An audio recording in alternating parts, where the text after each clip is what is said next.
I'm Tom Burke. I'm an environmentalist. I've been an environmentalist now for 40 years, and I am a founding director of an organisation called E3G. The question that I was asked to talk about, which is the connection between the local and the global when you're talking about sustainable development.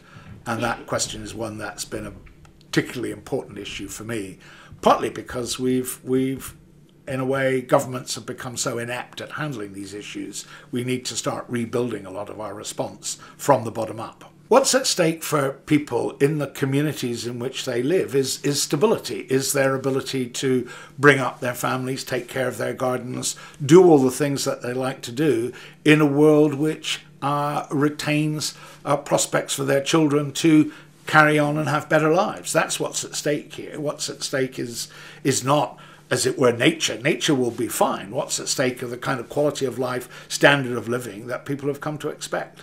Climate change will damage everything that we care about, not just the environment. It isn't just the damage it will do to the Arctic ice. It's what it will do to us in our everyday lives that matters, and to all the things that we value. And it does that by destroying the food, energy and water security in which all stability depends.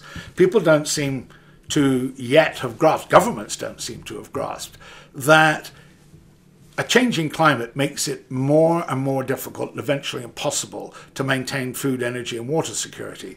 If you can't maintain food, energy and water security, as we're finding out already all over North Africa, you can't maintain the internal stability of the country. You can't, if your country's unstable, it's pretty hard to take care of your family. So what a climate change potentially threatens is people's ability to look after their own families. We can do an enormous amount about dealing with climate change at every kind of level of our society.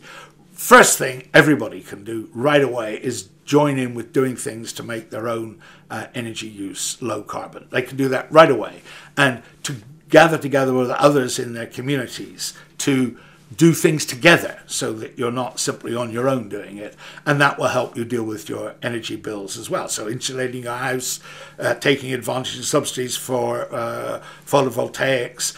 If you're a community, figuring out if you can get together enough people to start deploying your own wind generator. So you can do lots of things immediately locally, but that's not enough. You've also got to start now making sure that when you use your vote, and you should use your vote, you're electing candidates who will do and support measures to deal with climate change. Now you've got to do that in a way in which you aren't simply taken in by vague promises. You need to nail down and be specific about what your elected representatives are promising you, and not just elected representatives for national elections, but joining in elections locally.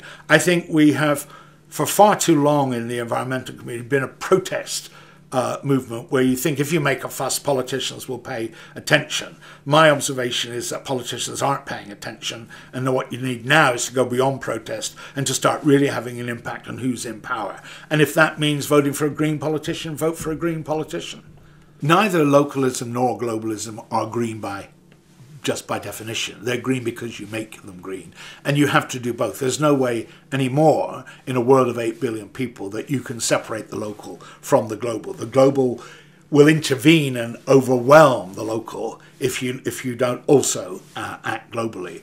But the place to start is locally. The place to start is by getting things changed locally where you are, in practical and immediate ways, but recognise that that's not enough, that you've got to go beyond that to the national and the global as well. But you must always remember you're not the only people doing this. There are literally tens and hundreds of millions of people who sharing these concerns, sharing the desire to make their local community safe from the effects of the wrong kind of globalism. Finally, I think, because you'll be wanting to listen to another talk, what should people do as a result of listening to this? What's the best thing they can do? Go and find a local group that is doing something and join in doing something. So not so much a local group that is saying things or preaching, but find people locally who are practically putting up low carbon energy sources, involving themselves in improving food security, helping people to recycle. get involved in doing things. It's much easier for people to agree to do something than it is to change their thinking. I'm not very interested in getting people to change their thinking. In fact, my experience all tells me if people start doing things, they change their thinking for themselves. And that's a much better way of getting people to change their minds and therefore their values and their behaviours and their votes, rather than preaching at them. I think people are quite resistant to being preached at. So I think the really powerful mechanism is to get people involved in doing something practical.